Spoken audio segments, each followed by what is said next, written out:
From WisPolitics in Madison, you're listening to Capital Chats. Hello, everybody, and welcome to a WisPolitics Capital Chats podcast brought to you by Spectrum. I'm Adam Kellnhofer here in the WisPolitics office in Madison. Today, I'm joined by my colleague, Kate Morton, to talk about an interview that she just did with Representative Nate Gustafson. He is a freshman Republican from Fox Crossing, and he is also the chair of the Speaker's Task Force on Artificial Intelligence. So, Kate, did you and Representative Gustafson get to talk about AI at all? Absolutely, Adam. We talked about a lot of different topics related to artificial intelligence. His task force recently released their recommendations for the legislature on artificial intelligence. So let's just get into the interview. All right. Well, first off, Rep. Gustafson, thank you for joining me on the podcast. Absolutely. Thank you for having me. Yeah, so to get us started, maybe you could talk a little bit about the work you've done on the Speaker's Task Force on Artificial Intelligence.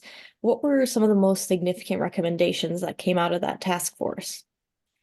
Sure. So ultimately with the AI task force, we were really trying to aim at what is AI, how are we using it, and how can we, if we aren't using it, how can we augment that along what we're doing now? And so ultimately some of the big legislation that came from this task force includes a bill about AI auditing, as well as kind of setting this expectation for state agencies to start adopting AI if they haven't yet. And then also trying to find ways to alleviate our workforce crisis. So that's usually kind of how we go hand in hand. Is we have this huge workforce crisis. We don't have individuals to fill these roles, but can AI help us kind of maybe close that gap that we have currently? So that was really our ultimate goal that we were trying to shoot for. Okay, yeah, I believe you also had some other proposals related to disclosures and political advertising. Maybe you could talk a little bit more about that one. Yeah, absolutely. When someone has the final courage to step up and run for office, they want to make sure that when they are saying what their viewpoints are, what their beliefs are, that they're not being misconstrued due to the fact that maybe someone took something they said, used AI, and portrayed them as something completely different than they are. And so ultimately, we just want to make sure we kind of have a fair game, a fair playing field here, and allow for people to understand that if they are consuming some sort of content that was AI generated or assisted with AI, that they're being at least informed of that. And that would include maybe a disclaimer within the ad. There's a couple options there, but there will be some sort of call out, at least in that material that's provided. Sure, it seems to be kind of an emerging issue as far as the AI and political advertising. How do you see that impacting the upcoming elections, if at all?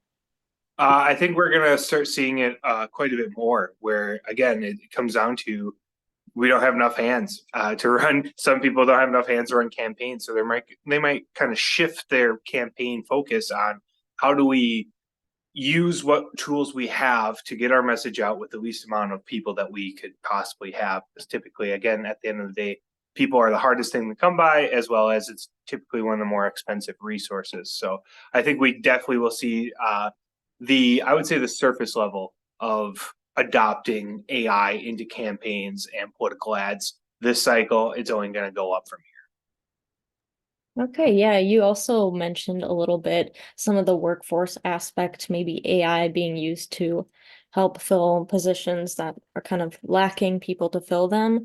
Do you have any concerns about once we have maybe an improvement in our workforce, AI kind of taking over positions? Do you think it's a good thing or a bad thing? I guess what's your take on that? Yeah, with the current landscape, I think we'd all be ecstatic if we could truly have the workforce that all the positions of every single company would need right now, including not only obviously private partners, but also the public sector. And so ultimately, I don't see that being a reality anytime soon. I think ultimately we need to look at, well, if we have, let's say, 10 FTEs that we're trying to hire for, and we can't hire them because there's no one out there for them, how can we take maybe some of that funding alongside of what we've established for those positions and use it to augment the tools of AI alongside the current workforce?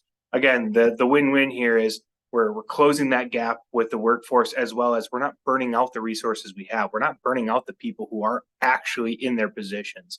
And that's what we really want to do. Yeah, are there any specific positions or jobs that you see AI being able to help out with in the workforce? Yeah, absolutely.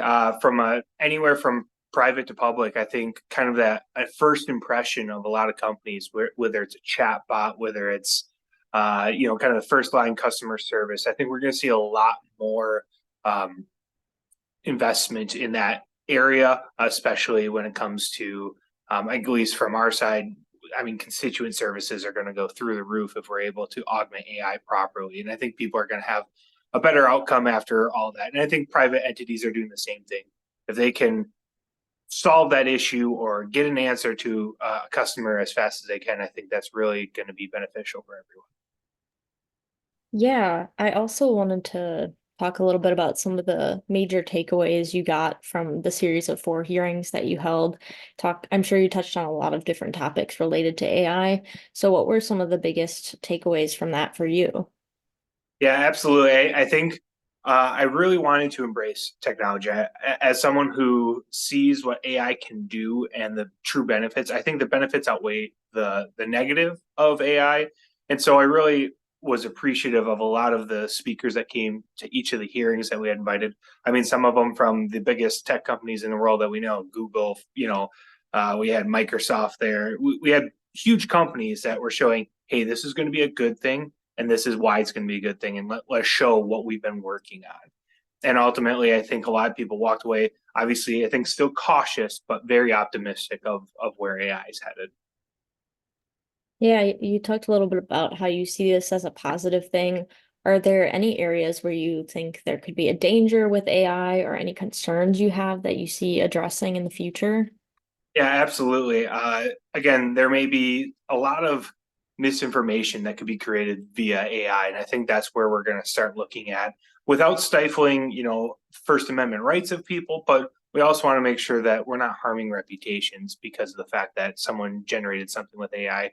I mean, a very popular example more recently was the Taylor Swift generation that happened and was circulated through social media. So we don't want that happening. So we're going to continue to put our minds together of what kind of legislation would kind of address that without it infringing too much. Sure, yeah, I believe you're referring to the pornography that was created. I know there's a proposal as part of what the task force proposed related to pornography. Could you tell us a little bit about that one? Yeah, so there was actually 2 bills that came out of it. One of them was actually about AI generated child porn. So if there's a purported picture of a child that's reasonable that you would think this is child porn, that you could then be prosecuted or there is some sort of ramifications for that. I think it's probably safe to say that even though that image isn't an actual child sometimes, I think it's one of those repulsive parts of society that I think we can all agree on that should be curbed as much as possible. And then the other one's about the use of someone's likeness and generating them in a position that would be, again, a pornographic nature that they could try to use to either blackmail them or whatever it may be, or again, hurt reputations. And that's what we've seen with the Taylor Swift incident. Yeah, other than the Taylor Swift incident, is there anything you heard from stakeholders about similar situations with pornography or child pornography at the more state level? At this, so we did reach out to DOJ. So we've worked very closely with DOJ with the child pornography bill. It is something that they have alluded to is potentially happening, but again, I think it's one of those things that if we can curb it early, we don't have to worry about going down that path too much.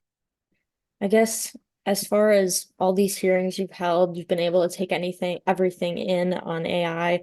Um, Overall, do you feel like it's a good or a bad thing, or is it maybe somewhere in between?